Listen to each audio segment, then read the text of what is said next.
So you have the negative feedback that continually brings you back to your normal, your stability, and then you have your positive feedback, which is what typically you want to avoid. And I would say we would want to avoid the positive feedback in most cases because it takes you to a further extreme. Right.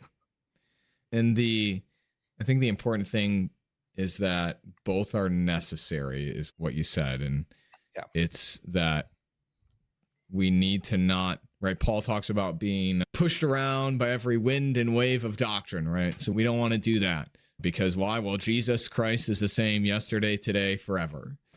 But at the same time, it's what we talked about earlier. It's hey, we also need to adapt and change and have sort of both together. And so, at least from our seat as leaders, is to try and sort of cut through, right, or lead through, or lead with. And I think that maybe it's helpful to come back to the anxiety thing. And so, both sides there could feel anxiety, right? So younger people who would say, hey, we need to do more change, could feel anxiety because it doesn't feel like things are moving fast enough. And then other people could say, hey, it feels like we're going too fast. And so there's anxiety around too much happening.